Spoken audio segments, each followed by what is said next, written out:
وآله الكرام وأصحابه الأعزاء وإلى مشايخنا والمسلمين أجمعين، خصوصا إلى والدينا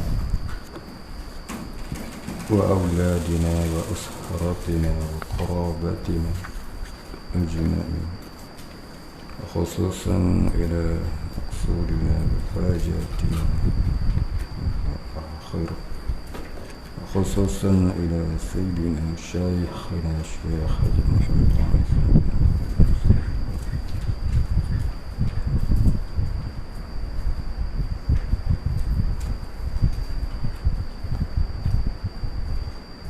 وأصولهم وفروعهم ومن ينتسب إليهم أجمعين. شيء لله الفاتحة.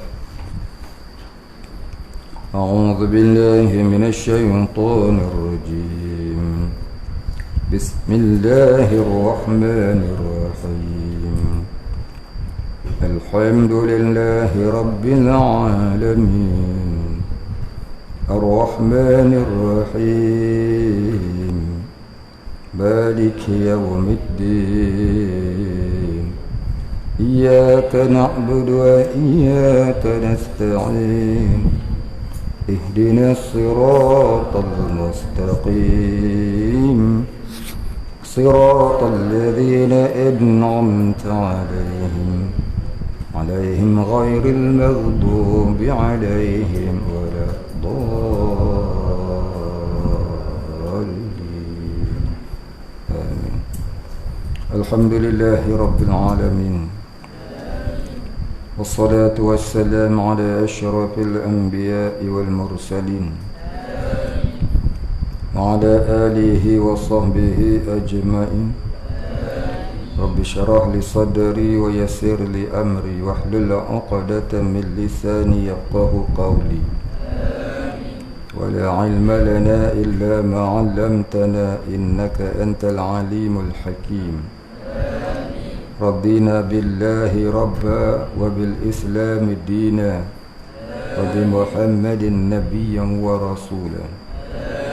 اللهم اجعلنا من التوابين وجعلنا من المستغفرين وجعلنا من المتطهرين وجعلنا من الموحدين وجعلنا من المهتدين وجعلنا من المخلصين له الدين وجعلنا من المتقين. اللهم أحينا بحياة العلماء وأمتنا بموت الشهداء. اللهم انصر الإسلام والمسلمين. اللهم انصر الإسلام والمسلمين. اللهم انصر الإسلام والمسلمين في فلسطين وفي ماليزيا وفي هذه المكان في كل المكان وفي كل الزمان يا أرحم الراحمين يا أكرم الأكرمين. آمين يا رب العالمين. Bismillahirrahmanirrahim. Kita sambung yang ke-6, nama ta'alluq. Siapa tak ada kitab? Semua ada kitab? Ada kitab? Nama ta'alluqun. Ismul ta'alluqi, lah bahasa Arabnya asma'ut ta'alluqi.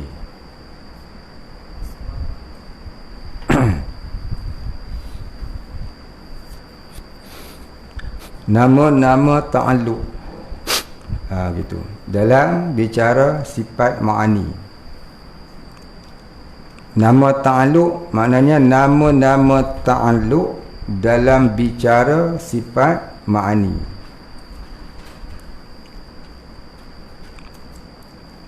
Baik, kita dah bicara pengertian ta'alluq, apa dia makna ta'alluq.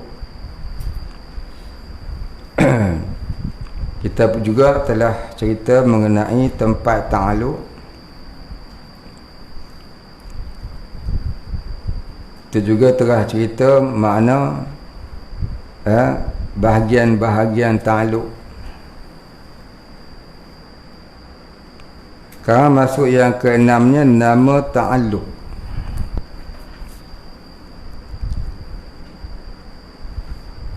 Nama ta'alluq itu ada 4. Yang pertama, ta'thirun, yakni ta'alluq ta'thir. Ta'thirun maknanya memberi bekas.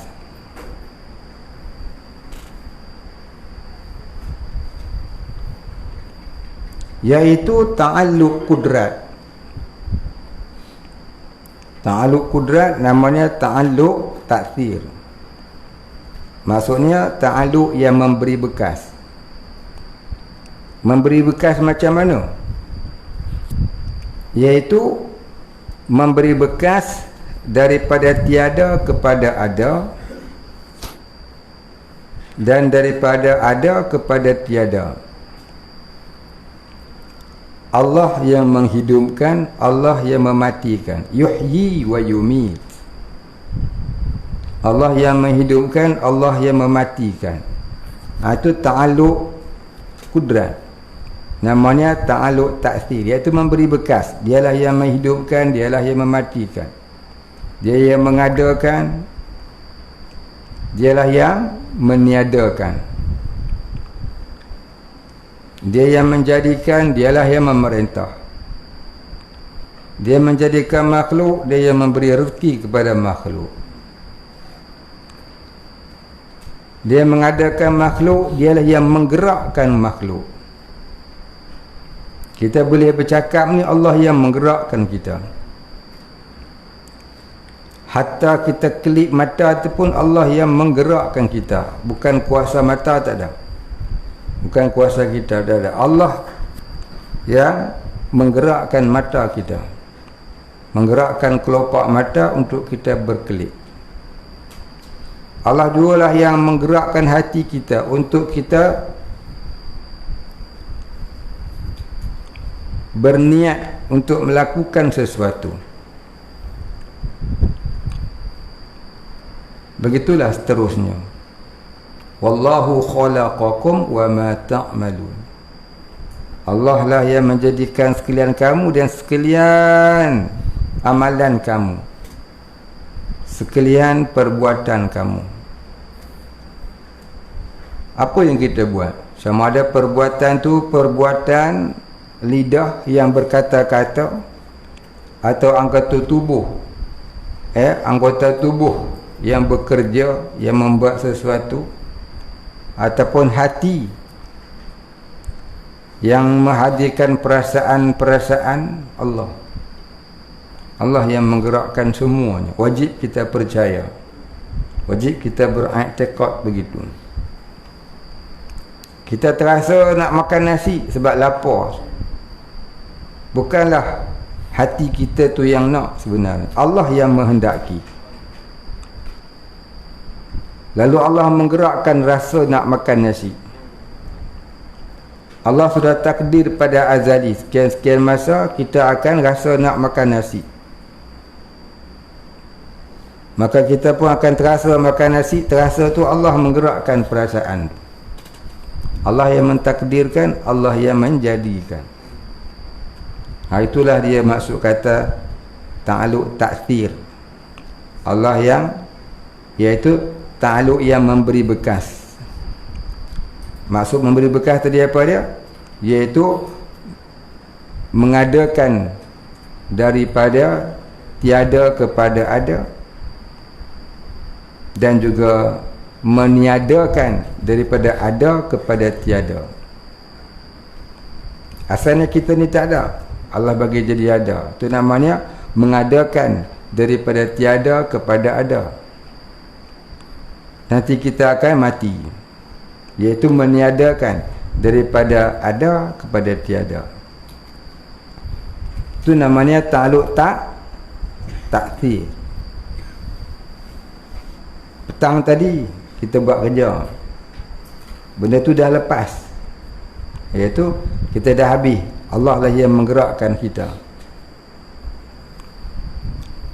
Allah mengadakan perbuatan kita bergancang-kui, Allah meniadakan perbuatan itu dengan Allah memberhentikan pekerjaan kita.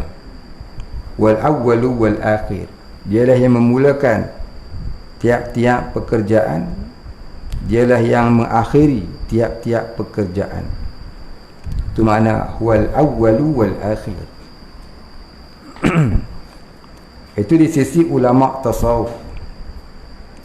Di sisi ulama tasawuf, wal awwalu wal akhir maknanya dialah yang memulai tiap-tiap pekerjaan, dialah yang mengakhiri tiap-tiap pekerjaan. Ulama syariat, ulama tauhid berkata wal awwalu wal akhir itu ialah dalil sifat wujud. Tapi ulama tasawuf dia kata wal awwalu wal akhir itu ialah dalil af'alullah. Allah yang dalil Maha Esa pada af'alullah, Maha Esa pada perbuatan. Allah tu Maha Esa, wahdaniyah. Ya. Baik. Maka wahdaniyah itu Maha wahdaniyah pada zat, wahdaniyah pada sifat, wahdaniyah pada af'al. Maka wal awwal wal akhir itu dalil wahdaniyah pada af'al. Allah yang memulakan tiap-tiap satu, Allah yang mengakhirinya. Baik. Yang kedua, takhsisun, iaitu ta'alluq takhsis. Artinya menentukan, iaitu ta'alluq iradat. Jadi kalau orang tanya ta'alluq iradat namanya ta'alluq apa? Ta'alluq iradat namanya ta'alluq takhsis. Ta'alluq kudrat namanya ta'alluq apa? Ta'alluq kudrat namanya ta'alluq ta'thir. Hafal lah. Apa maksud takhsis? Iaitu menentukan.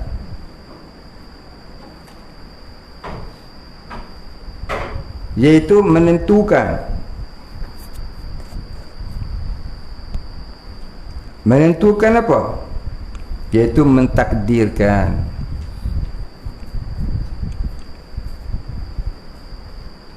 Allah mentakdirkan sesuatu.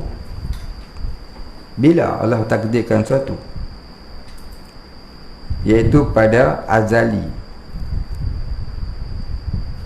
Allah takdirkan sesuatu itu pada azali. Azali itu bila? Azali itu iaitu waktu sebelum adanya makhluk. Sebelum adanya apa-apa makhluk, takdir Allah sudah ada. Takdir Allah itu qadim, lagi azali, yang dinamakan takdir mubram. Mimba ramim, mubram. Takdir ini qadim, lagi azali. Takdir ini di dalam pengetahuan Allah. Takdir ini tak ada siapa pun yang tahu, melainkan Allah sahaja. Takdir ini tidak berubah. Sekalian makhluk menjalani takdir Allah. Kita semua menjalani takdir inilah, iaitu takdir yang Allah takdirkan pada azali. Sekian-sekian masa. Contohnya seperti kita berkuliah di sini. Allah sudah takdir pada azali kita semua akan duduk dalam majlis ilmu. Allah takdirkan saya bercakap. Apa yang saya nak cakap, Allah sudah takdirkan. Kamu semua, Allah sudah takdirkan hadir. Kamu semua, Allah sudah takdirkan menuntut ilmu. maka kita hanyalah menjalani takdir Allah. Itu hakikatnya. Jadi semua itu sudah ditentukan oleh Allah, sudah ditakdirkan oleh Allah. Maka semua itu ditakdirkan oleh zat Tuhan yang bersifat dengan sifat iradat. Maka takdir Allah itu adalah di dalam ta'alluq iradat. Maka ta'alluq iradat itu namanya ta'alluq takhsis. Yaitu menentukan. Yaitu pekerjaan yang menentukan. Ta'alluq maknanya pekerjaan. Pekerjaan sifat ma'ani. Itu makna ta'alluq. Jadi kalau kita kata ta'alluq iradat, itu pekerjaan ta'alluq iradat. Pekerjaan ta'alluq iradat itu ialah mentakdirkan sesuatu. Maka namanya takhsis, iaitu menentukan. Baik, habis.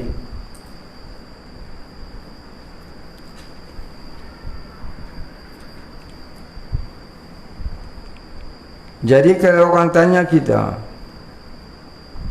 Allah menentukan itu dengan apa? Dengan zatnya kah? Atau dengan iradatnya kah? Atau namanya Allah itu kah? Ataupun apakah? Maka hendaklah kita jawab, Allah mentakdirkan sesuatu itu dengan zatnya yang bersifat iradat. Bila Allah takdir? Pada azali. Maka takdir Allah itu adakah baharu ataupun qadim? Kalau pada azali bermakna qadim lah. Bermakna qadim. Apa maksud qadim? Tak ada mula bagi adanya. Jadi takdir Allah itu qadim, tak ada mula. Ada Allah itu yang tak ada mula bagi adanya, takdirnya pun tak ada mula bagi adanya.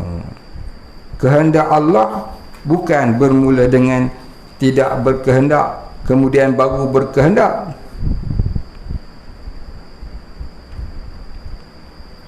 Macam kita pergi ke pekan, niat nak beli besen. Sampai di pekan, dah jumpa besen, jumpa pula baldi. Lawa pula baldi. Baldi tu. Ada orang tak tahu baldi. Siapa tak tahu baldi kat dengar? Semua tahu kan? Baik. Jadi asal-asal kita nak beli besen. Dah sampai ke sana, teringin pula nak beli baldi. Jadi bermakna kehendak kita berubah-ubah. Kehendak Allah tak berubah. Qadim lagi azali. Kehendak kita tu sebenarnya kehendak Allah. Allah takdirkan kita masa duduk di rumah nak beli besen. Bila sampai ke pekan, Allah takdirkan pula kita nak beli baldi. Baik. Jadi faham, ya. Yang ketiga, inkishaf, iaitu ta'alluq inkishaf. Apa maksud inkishaf? Maknanya nyata, tidak tersembunyi. Maknanya Allah Ta'ala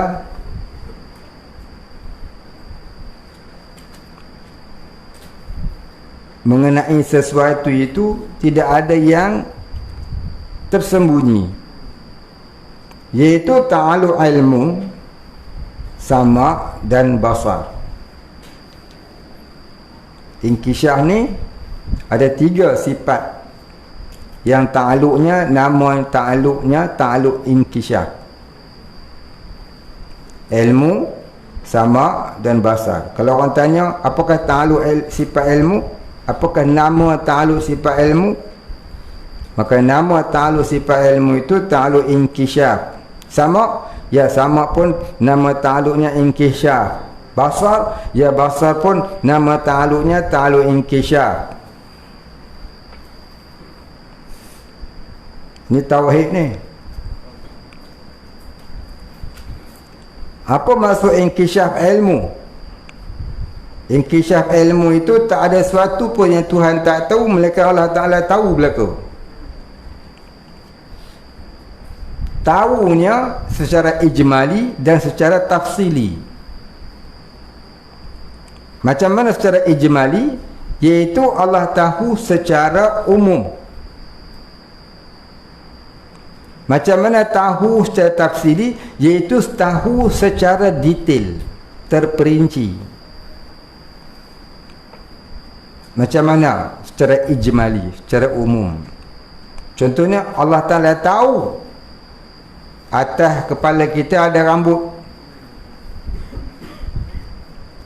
Secara tafsili Allah tahu pula ada banyak mana rambut. Allah tahu di pantai itu ada pasir, itu secara ijmali. Dan Allah tahu pula secara tafsiri, iaitu Allah tahu banyak mana ada pasir di tepi pantai itu.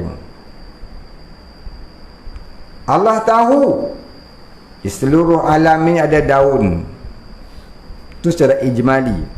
Dan Allah Ta'ala tahu ada banyak mana daun itu secara tafsili. Baik, jadi maknanya Allah Ta'ala tahu itu, tahu secara ijmali, tahu secara tafsili, itu namanya ta'alluq inkishaf, iaitu tak tersembunyi sesuatu pun daripada pengetahuan Allah. Jadi kalau orang tanya apa nama ta'alluq ilmu, nama ta'alluq ilmu ialah ta'alluq inkishaf, iaitu tak tersembunyi suatu jua pun daripada pengetahuan Allah, sama ada secara ijmali ataupun secara tafsili.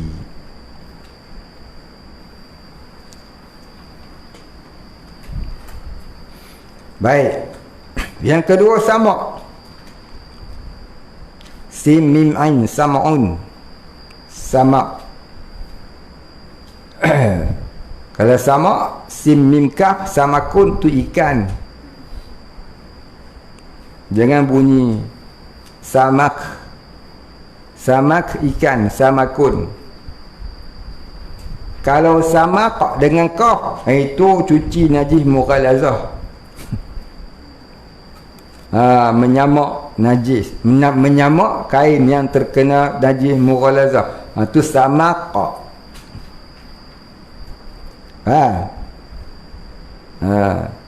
Samak tu cakap Melayu.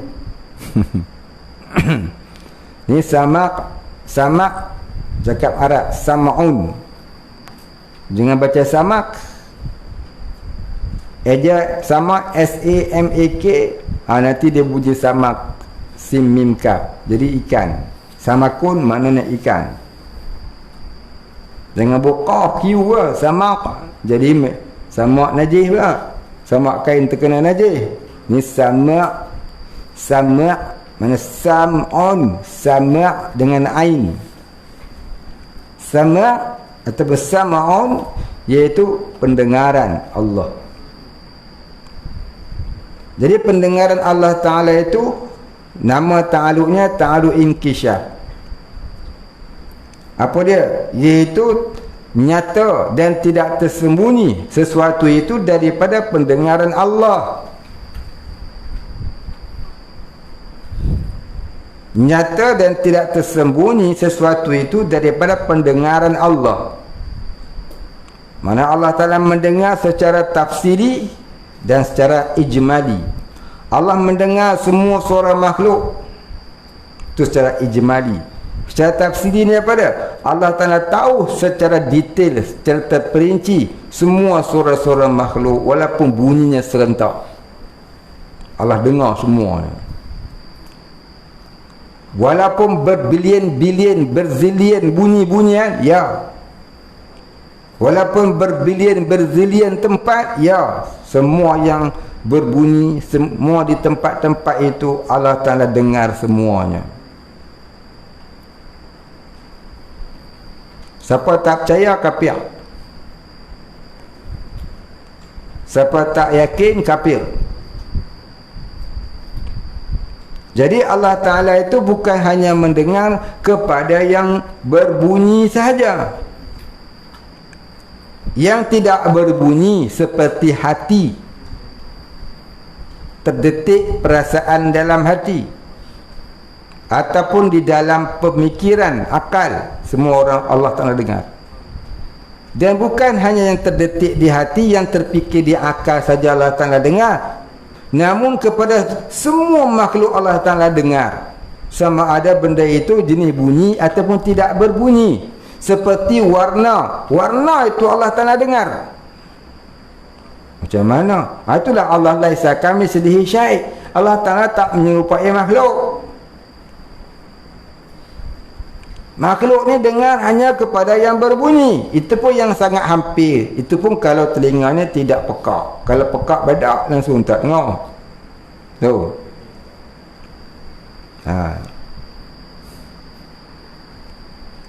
Allah mendengar kepada bunyi. Allah Ta'ala mendengar kepada tak berbunyi. Walaupun pemikiran, walaupun rasa hati, dan juga kepada warna, deria rasa, deria bau, deria sentuh. Deria bau apa dia? Apa jenis bau? Semuanya Allah Ta'ala dengar. Wangi Allah Ta'ala dengar. Dengar. Bukan hanya dia tahu, tapi Allah Ta'ala juga dengar wangi itu. Kita dah dengar wangi. Cium je lah kan. Deria bau je Allah Ta'ala dengar. Bau itu Allah Ta'ala dengar. Deria bau. Deria rasa lidah. Pedih, pahit, masam, manis, kelat, tawar, hebat. Allah Ta'ala dengar. Bukan hanya Allah Ta'ala tahu, tapi Allah Ta'ala dengar.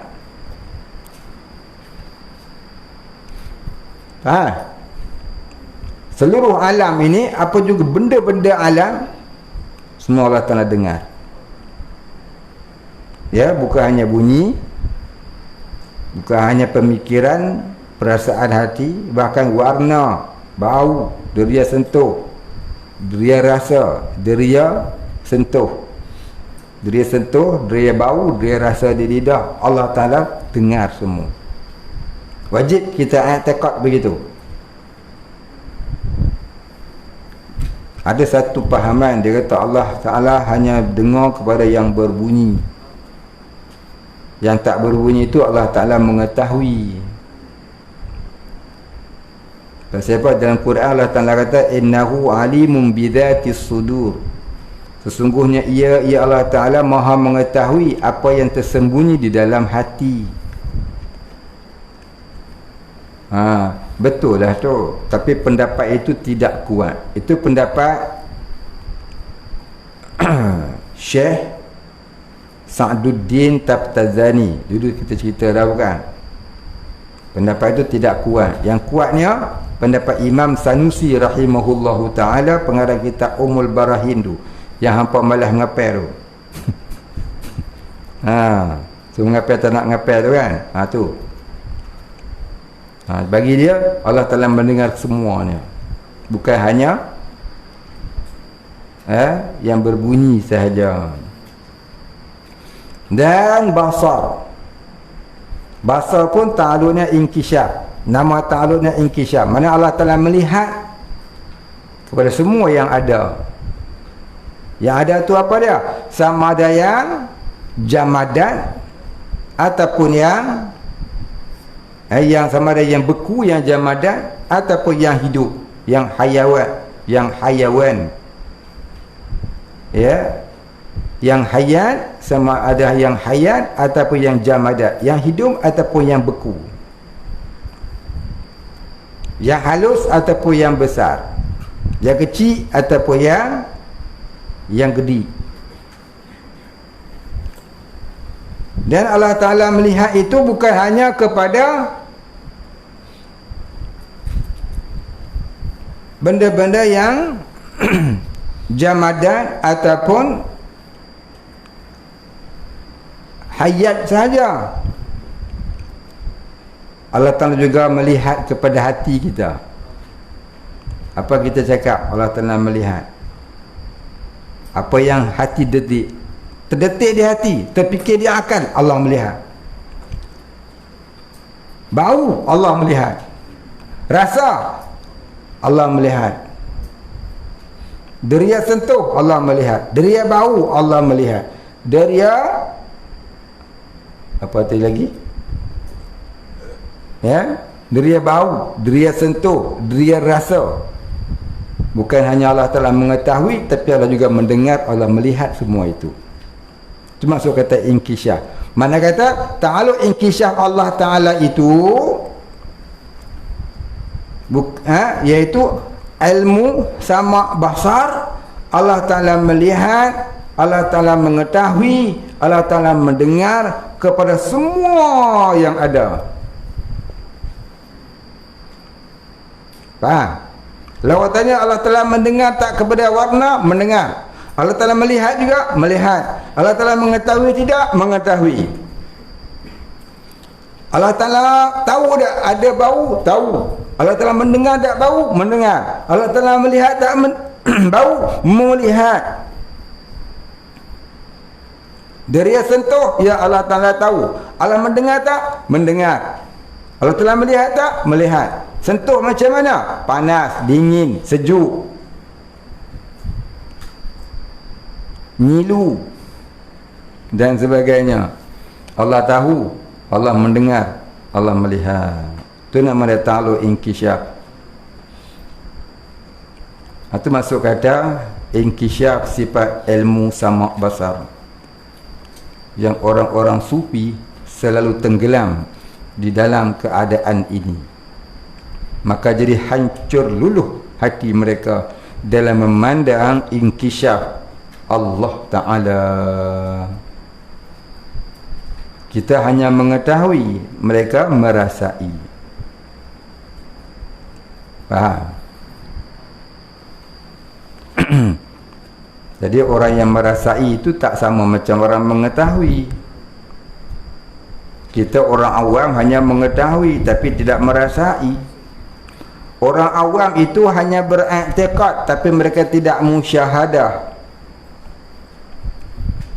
Orang yang khawasul khawas, iaitu orang pilihan Allah lagi terpilih, mereka itu musyahadah. Musyahadah tak sama dengan i'tiqad.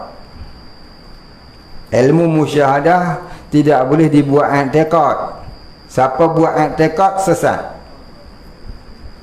Adalah pernah saya dengar orang send dekat saya satu kuliah, dia kata wahdatul wujud itu adalah akidah. Wahdatul wujud tu bukan akidah. Siapa jadikan wahdatul wujud itu ialah hal bagi orang yang musyahadahkan Allah.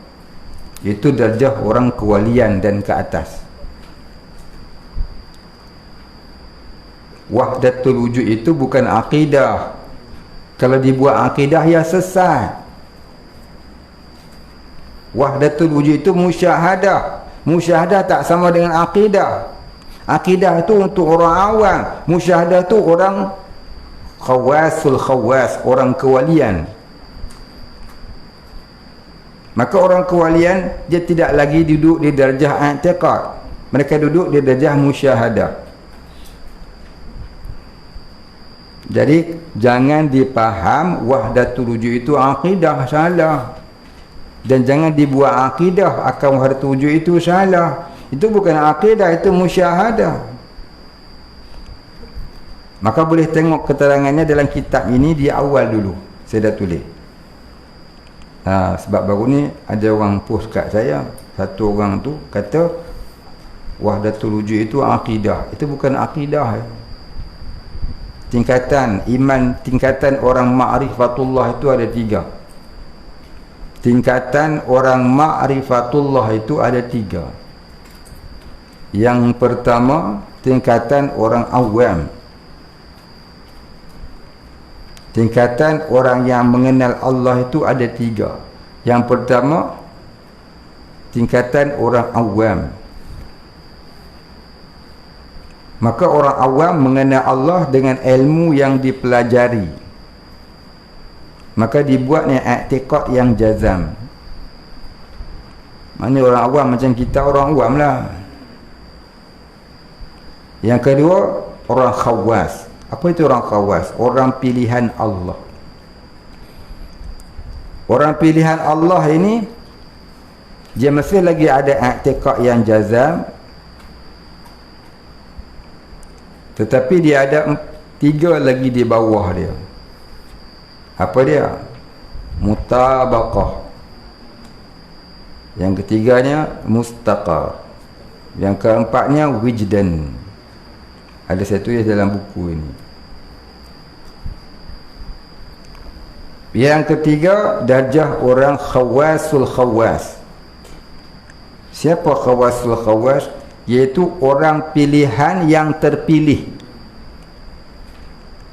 Maka orang pilihan yang terpilih ini ialah para wali Allah, awliya Allah, anbiya dan mursalin.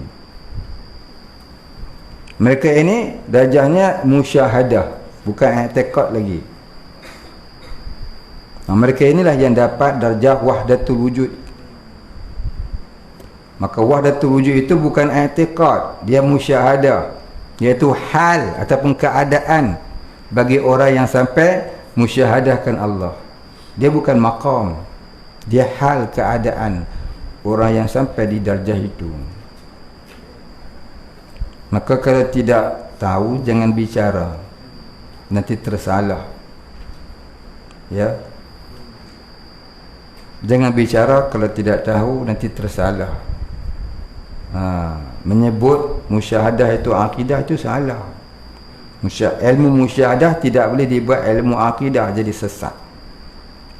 Ya. Melihat Allah bukan dengan makna melihat dengan mata kepala. Melihat Allah dengan makna ingat Allah. Ingat Allah itu di mana?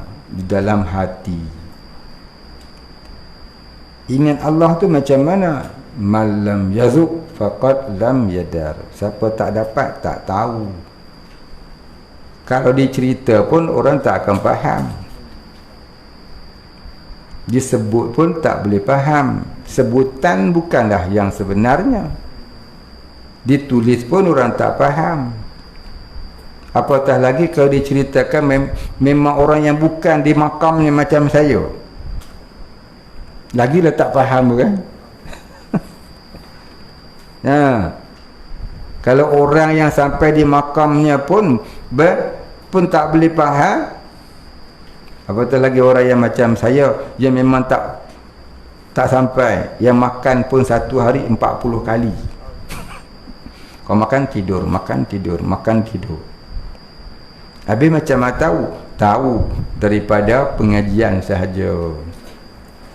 Atas dasar ilmu yang mengaji dulu sikit-sikit, tak banyak pun. Mengaji tu pun tidur. Baik, maka ilmu inilah yang disebut ilmu martabat 7, ilmu wahdatul wujud, yang haram dipelajari dari bukan ahlinya.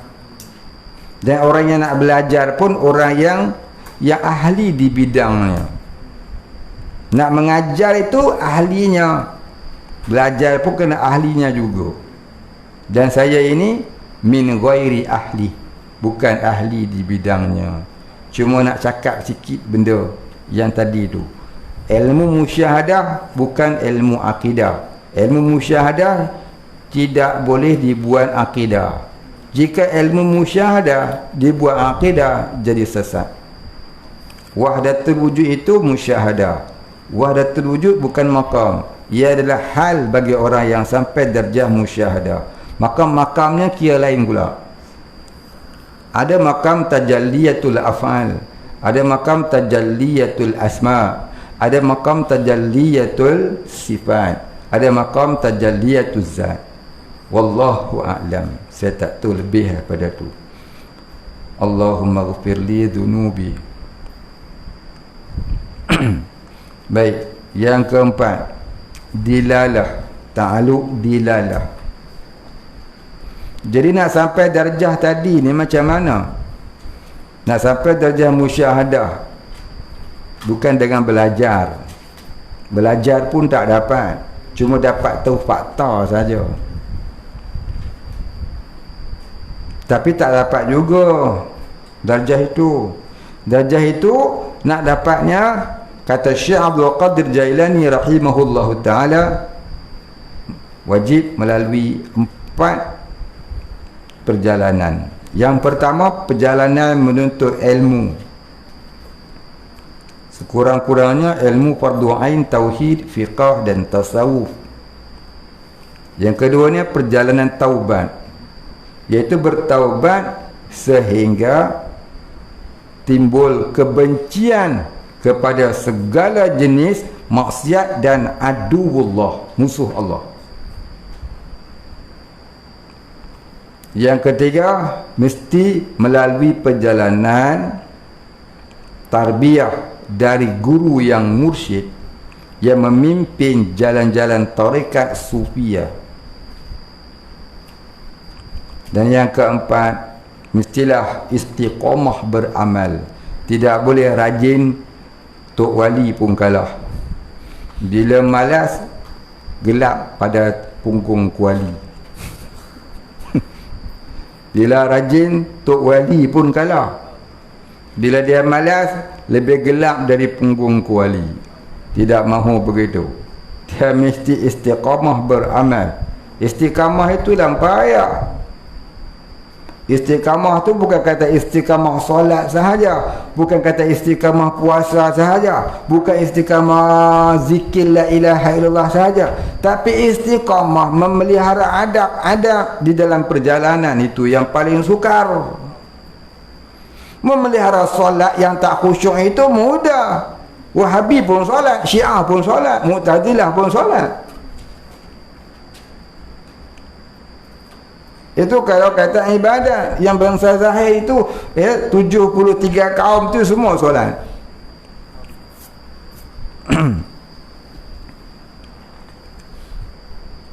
Tapi yang nak istiqamah sebenarnya itu ialah istiqamah beradab dengan Allah. Terkadang orang yang berbaring di atas katil itu lebih mulia dari orang yang sedang solat malam. Kata ahli sufi, naumun alimun khairun min salatin jahlin. Tidurnya orang alim lebih baik dari solatnya orang jahil. Kenapa begitu? Terkadang tidurnya orang alim, mata kepalanya tidur, mata hatinya mengembara di alam ruhaniyah, alam rabbaniyah. Maka darjahnya lebih baik daripada orang jahil yang solat, yang hatinya merawang-rewang sampai ke New Zealand, England, London. Ya, orang jahil yang solat, yang hatinya merewang-rewang ke Pakistan, Turkistan, Tanjung Rambutan. Itulah maksud kata namun alimun khairun min salatin jahlin. Terkadang orang yang mati di atas katil itu lebih mulia dari orang yang mati di medan perang sabilillah. Kenapa? Orang yang mati syahid di medan perang sabilillah, dia baru tak kala itu dia syuhud akan Allah. Tapi orang yang mati di atas katil itu lebih mulia. Kenapa? Kerana dia sudah lama syuhud akan Allah. Siapa lebih lama syuhud, tentu lebih tinggi maqamnya. Jadi kita kalau tidak boleh, kalau kita tidak akan jadi mulia sebab mati di atas katil, maka hendaklah bersungguh-sungguh untuk mati di medan jihad fi sabilillah. Barang siapa yang tidak ada keinginan untuk mati syahid perang sabilillah, dia khawatiri matinya mati dalam su'ul khatimah wal iyyazu billah thumma wal iyyazu billah. Maka niat untuk mati syahid itu adalah fardu ain ala kulli mukallafin syar'an. Niat mati syahid itu wajib fardu ain di atas tiap-tiap mukallaf. Lelaki perempuankah? Ya. Sama ada laki-laki maupun perempuan. Sejak bila? Sejak dari akil baligh. Siapa belum niat, wajib niat. Dulu tak tahu, taubat hari ini. Fardu ain. Tak pernah berjumpa pun, tak nak ngaji, mana nak jumpa? Ada orang kata, tak nak jumpa lagi. Saya dengar, tak ada ulama-ulama cakap lagu tu. Masya Allah. Orang dulu-dulu belajar 40 tahun untuk sekurang-kurang alim. Yang cakap lagu tu berapa tahun belajar?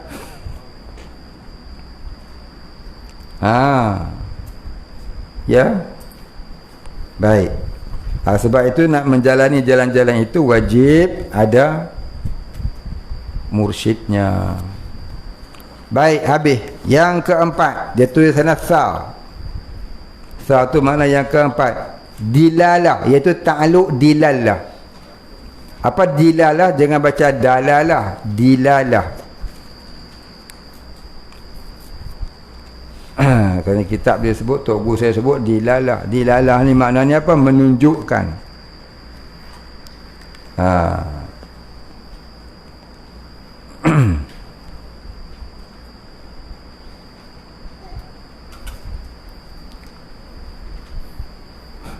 Dengan dal, bukan dengan dot. Kerana dot jadi sesat, dolalah sesat. Dengan dal, dilalah.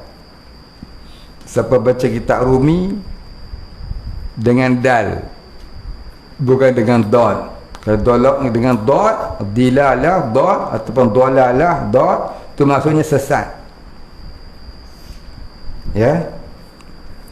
Nabi kata kullu hadatsin bid'atun wa kullu bid'atin dhalalatun wa kullu dhalalatin finnar, atau dhalalatun. Tiap-tiap yang baharu itu bid'ah, tiap-tiap yang bid'ah itu sesat, dan tiap-tiap sesat itu dalam neraka. Itu dalam bab akidah, bukan dalam bab ibadah ya. Dalam akidah tu. Mari orang yang perasan dirinya tersangat alim, ibadah pun dia kata sesat juga, termasuk dalam hadis tu. Dah Imam Syafi'i kata maksud hadis tu ialah di dalam bab akidah, bukan dalam bab fiqh. Bab ibadah bukan.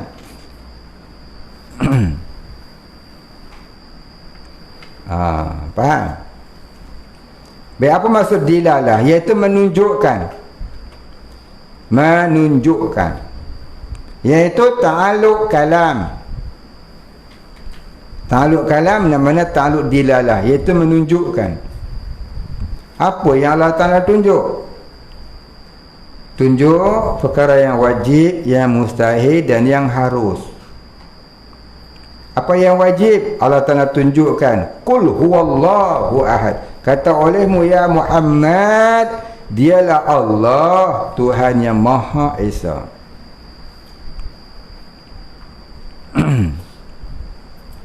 Mana lagi yang Allah Ta'ala tunjuk?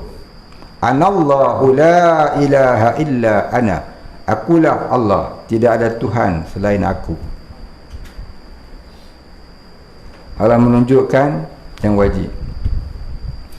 Yang mustahil, lam yalid wa lam yulad. Tidak beranak. Beranak itu mustahil. Yang harus tu banyaklah. Wallahu khalaqakum wa ma ta'malun. Harus Allah jadikan kita ni. Allahul ladzi khalaqas samawati wal arda wa ma bainahuma fi sittati ayyam. Allah lah yang menjadikan sekalian langit dan bumi dan di antara keduanya dalam 6 waktu, 6 masa atau 6 hari. Atau Allah telah menyatakan dia menjadikan semua ni tu harus bagi pihaknya. Hukum hakamnya tu harus, baginya tu harus. Baik. Empat ni hafaz. Ta'thir, taksis, inkisyaf, dilalah. Ta'thir itu tak nama bagi ta'aluk kudrat. Taksis itu nama bagi ta'aluk iradat. Inkisyaf itu nama bagi ta'aluk ilmu, sama' dan basar. Dilalah itu ta'aluk bagi kalam. Maka hafaz. Hafaz. Minggu lepas sudah hafaz dah. Sulahil Qadim, Qabdah, Tanjidil Qadim, Tanjidil Hadis. Hafal ke tidak? Belum. Tak tahulah. Siapa yang belum hafal yang 4 minggu lepas? Angkat tangan. Yang lama, yang bukan yang baru, yang lama. Yang baru tak apa, yang lama. Siapa belum hafal? Tu namanya orang jujur. Dia jujur, dia mengaku dia belum hafal. Sebab apa? Nanti kalau kena tanya tak tahu, kena pula marah. Bukan, dia mengaku siap-siap. Ni yang tak mengaku ni, tanya-tanya tiba-tiba tak tahu. Nak bagi apa kat dia? Nak bagi selipar Jepun ke penampar Jepun? Ni bila nak ngapal? Bila nak ngapal? Bila nak ngapal? Tahun lepas. Ni saya tanya, bila nak ngapal? Saya tanya bila nak ngapal, jawablah. Tak mau ngapal lah. Kejap lagi. Ini yang tak ngapal lagi, bila nak ngapal? Tahun lepas. Tahun lepas ke 2 tahun lepas?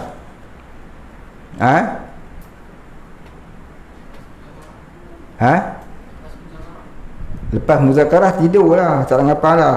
Merang lepas muzakarah.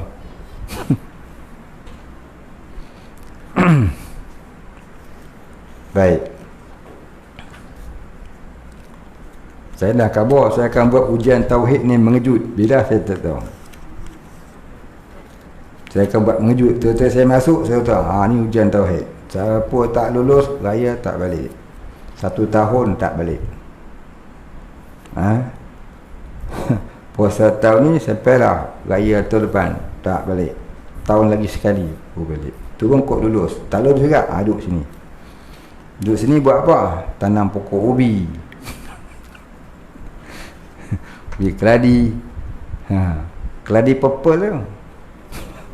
Ubi keledek purple mahal tu. Sekilo 1 juta katanya. 1 juta rupiah. Baik, soalan. Tanda di situ Kemudian tak katanya wajib beriktikad.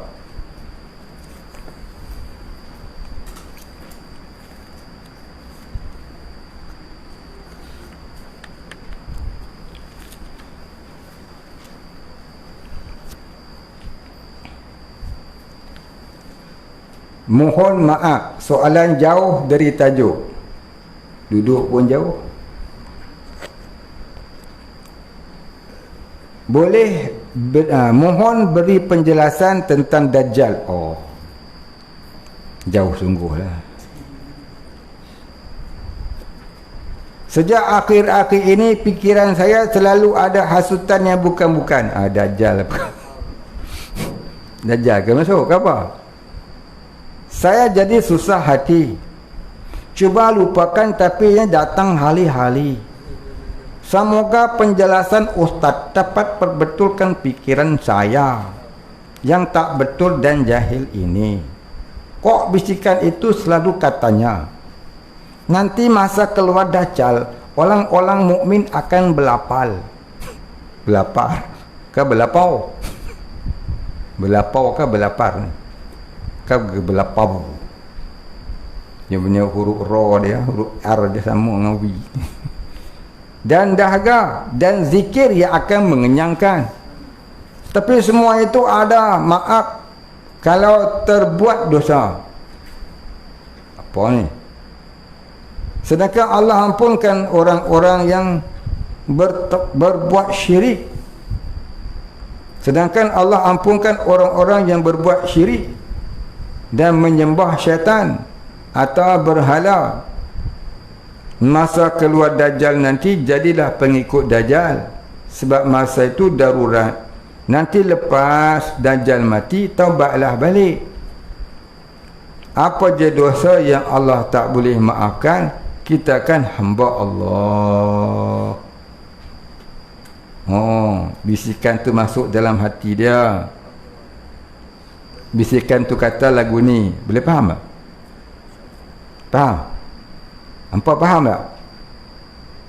Orang ni saya tak mau sebut nama dia. Sebut nama pun tak kenal orang, buat apa? Jadi orang ni dia tanya. Dia tanya apa? Tolong boleh tak beri penjelasan tentang Dajjal? Sebab apa? Dia kata sejak akhir-akhir ini pikiran dia selalu dihasut dengan hasutan yang bukan-bukan. Jadi dia jadi hati mahnya susah. Apa dia punya hasutan? Dia kata hasutan tu bunyinya begini. Apa dia? Baik, dengar anda mulai. Hasutan tu bunyinya gini. Nanti masa keluar Dajjal, orang-orang mukmin akan berlapar dan dahaga. Boleh faham tak? Cakap Melayu korang tak faham, aku cakap Cina faham lah. Bukan Cina pun, dialek Cina. Boleh faham tak? Yalah. Dia mata sepet. Dan zikir yang akan mengenyangkan. Tapi semua itu ada maaf kalau terbuat dosa. Dia tipu kita. Sedangkan Allah ampunkan orang-orang yang berbuat syirik dan menyembah syaitan atau berhala masa keluar Dajjal nanti. Jadilah pengikut Dajjal. Sebab masa tu darurat. Nanti lepas Dajjal mati, taubatlah balik. Apa je dosa yang Allah tak boleh maafkan? Kita kan hamba Allah. Habis. Bila bisikan tu datang, saya sedih sangat, kata dia. Jadi Melayu balik dah. Takut termasuk dalam golongan itu. Ini golongan apa? Golongan penyembah Dajjal. Setiap kali datang saya tolak, setiap kali datang saya istighfar, tapi jadi lebih kerap. Inilah namanya bisikan syaitan. Orang-orang yang diganggu dengan masalah ini, yang dia tahu bisikan ni salah. Dia tahu bisikan ni salah. Ya, maka dia nak hindarkan bisikan ni payah. Sama dengan orang yang terdengar bisikan, aku kafir, aku Kristian, aku Buddha, aku Hindu, duk masuk menujah kepala dia sampai ke hati. Dia tak mau benda tu, mari juga. Maka masalah seperti ini ada disebutkan di dalam kitab-kitab tauhid. Ada pun disebutkan dalam kitab-kitab tauhid seperti Durrus Tsamin, Aqidatun Najin, tu yang kita duk baca. Durrus Tsamin kita baca hari apa? Hari Jumaat, malam Sabtu. Aqidatun Najin kita baca hari apa? Subuh, Selasa. Betul kan? Maka saya mohon orang yang tanya ni ikut kuliah Durrus Tsamin dan Aqidatun Najin, jangan tinggal-tinggal. Nanti tuan atau puan ni akan berjumpa dengan masalah ni, ada dalam kitab itu. Maka pengarang kitab itu Durrus Tsamin, seperti Durrus Tsamin, iaitu pengarangnya Syekh Daud Al-Fatani rahimahullahu ta'ala wa nafa'ana bihi wa bi'ulumihi fid daraini amin. Dia kata kalau orang-orang yang diganggu dengan perasaan itu ke dalam hatinya, maka banyakkanlah menyebut akan amantu billah. Amantu billah. Dia datang dia sebut amantu billah. Dia masuk dia amantu billah. Maka setiap kali benda itu masuk dan setiap kali dia lawan, maka berpahala ia. Dan boleh pula kita berkata, wahai syaitan laknatullah, jangan engkau ganggu aku. Lalu bacalah amantu billah. Ataupun dia kata begini, wahai syaitan laknatullah, jangan engkau ganggu hati aku dan kehidupan aku. Lalu baca surah Al-Ikhlas. Macam surah Al-Ikhlas, Al-Ikhlas, Al-Ikhlas, Al-Ikhlas, Al-Ikhlas. Lagu tu ke? Tu. Wa qul huwallahu ahad. Lagi dia baca surah Al-Ikhlas tu yang pendek je kan? Pendek je. Mana Al-Ikhlas, Al-Ikhlas, Al-Ikhlas. Jadi bacalah surah Al-Ikhlas berapa kali? Sebanyak mungkin sampai bisikan itu hilang. Dia datang lagi, tepih lagi dengan membaca, wahai syaitan laknatullah, jangan kau ganggu hati aku. Lalu bacalah surah Al-Ikhlas. Habis dia datang lagi, sebut lagi. Setiap kali kita berkata, wahai syaitan laknatullah, jangan kau ganggu aku, maka syaitan itu akan terbakar. Sebab itu jugalah orang yang selalu melawan syaitan, jin-jin kafir pun tidak berani untuk memukul dia secara terang-terangan. Kalau pukul, kalau ganggu pun secara pukul belakang. Syaitan-syaitan masih boleh masuk, jin-jin ni dia boleh masuk dalam tubuh kita walaupun kita tu orang-orang baik-baik. Tubuh Nabi pun dimasuk oleh jin, kerana jin tu dia makhluk halus, suka dia nak singgah mana, ya. Dia tak boleh masuk ikut makan kita yang tak baca bismillah. Dia masuk ikut, ya, ikut rongga kita yang dia nak masuk lah. Lubang hidung ke, lubang telinga ke. Nabi Ayub alaihissalam diganggu oleh jin. Nabi Sulaiman, Nabi kita Muhammad sallallahu alaihi wasallam.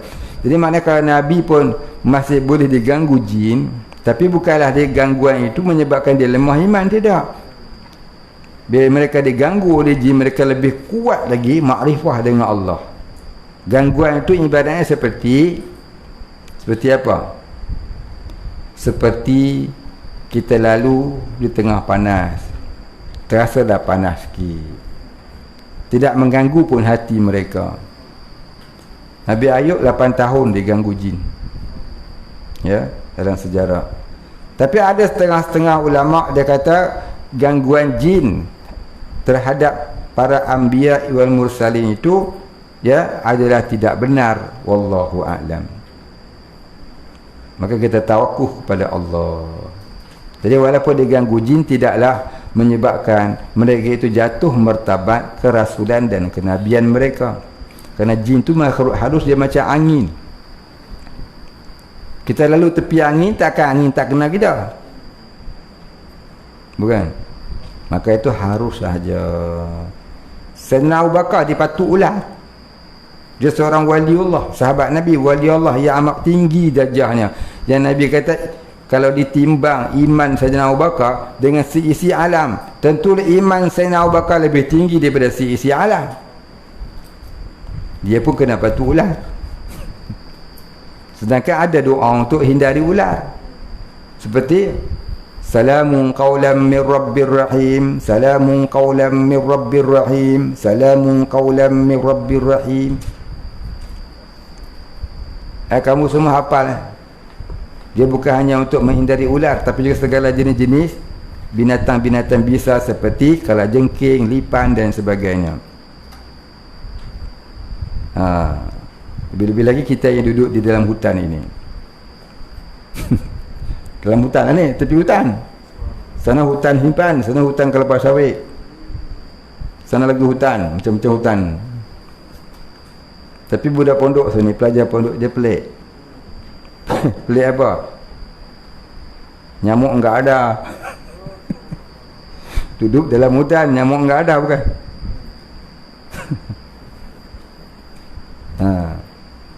Ada satu pelajar baru di sini, saya tanya, dulu dia sekolah pondok dia, banyak-banyak nyamuk, banyak. Tepi hutan, dalam hutan kan? Tepi hutan lah, tepi semua. Tapi di sini memang tepi hutan. Hutan simpan. Bukan kata nyamuk, balik bahaya apa ada. Tapi Allah jaga. Niat kamu ikhlas barangkali nyamuk tak gigit kamu. Nyamuk gigit buat alih payah. Dulu sini bukan setakat ada nyamuk, ada nyamuk. Nyamuk di sini besar-besar dulu. Sampai orang dulu-dulu yang datang sini dia kata, "Oh, nyamuk hutan ni minta nyalung." Betul. Nyamuk besar. Kena terai nyamuk. Alhamdulillah. Kamu ikhlas belajar, Allah sayang kamu. Kamu tak kena gigit nyamuk. Ya. Baca itu doa tadi. Tu ayat Quran tu. Bila nak keluar daripada asrama, nak masuk asrama, nak jalan, baca itu. Baca macam mana? Dengar. Ikut slow-slow. 3 kali senapas. A'udzubillahi samii'il 'aliim minasyaitonir rajim. Panjanglah ustaz tak nak dengar pun. Baca a'udzubillahi minasyaitonir rajim. Cukuplah. Bismillahirrahmanirrahim. Salamun qawlan min rabbir rahim. Salamun qawlan min rabbir rahim. Salamun qawlan min rabbir rahim. 3 kali senapas. Kemudian langkah kaki kanan dulu. Mudah-mudahan terhindar. Ya. Saya jazahkan kepada semua kamu dan siapa-siapa yang mendengar kuliah ini, sama ada di dalam surau ataupun di rumah-rumah masing-masing. Jawab, qabiltu. Kami terima. Ataupun aku terima. Jadi bila orang ijazah sebut qabiltu, saya terima. Jangan orang bagi buat ya, benda lah. Ni buat jakun pula, benda apa jazah. Kalau jazah boleh minta kerja esok. Gaji besar jazah. 3-4 ribu sebulan masa starting. Jazah apa ni? Ustaz tu pun jazah mudah dah. Yang kata jazah, sejajah senang mudah dah. Ijazah amalan, bukan degree. Faham? Sekali dia tanya pula. Tanya pula, mana ijazahnya? Dia minta kerja ke? Agak-agak ada nak tanya lagu tu? Ada apa? Boleh faham ya? Baik. Soalan tadi saya dah jawab. Ada lagi ya? Ni soalan apa lah? Doa bagi tak kena makan harimau ke apa? Boleh terangkan lebih lanjut tentang mazhab. Dia tulis lagu ni ambil balik lah kot.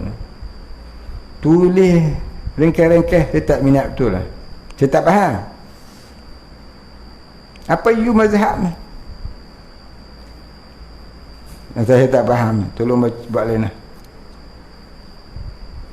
Dia tulis, boleh terangkan lebih lanjut tentang mazhab menyebut tauhid dalam bicara usaha hamba dan perbuatan Allah.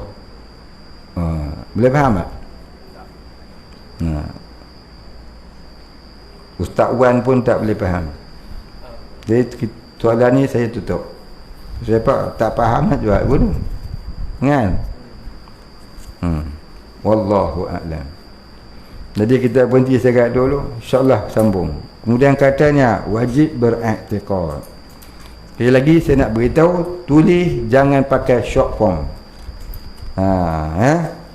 Tulis biar tulis terang-terang. Saya banyak kali kenal dah orang duk short form, lain saya faham, rupanya lain maksudnya. Bila saya jawab tak betul tu ustaz, lain. Mak dia kata saya tak betul kan. Jadi saya tak mau dah short form. Tulis penuh-penuh. Yang dawa pen bukannya mahal pun. Nak tulis putih satu batah ya. Dia punya malas ya. Wallahu a'lam. Al-Fatihah. A'udzu billahi minasyaitonir rajim. Bismillahirrahmanirrahim. الحمد لله رب العالمين الرحمن الرحيم مالك يوم الدين إياك نعبد وإياك نستعين اهدنا الصراط المستقيم صراط الذين أنعمت عليهم غير المغضوب عليهم ولا الضالين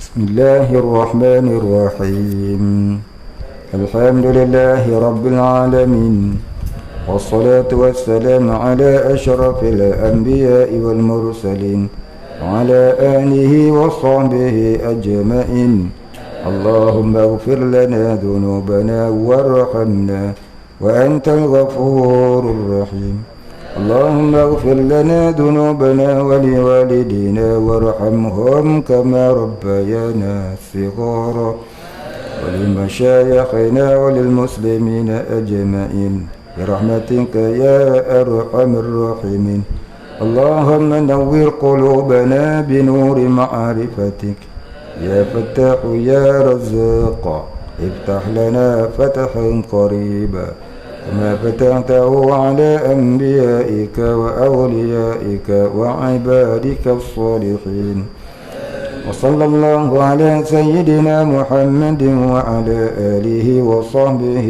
أجمعين سبحان ربك رب العزة عما يصفون وسلام على المرسلين والحمد لله رب العالمين.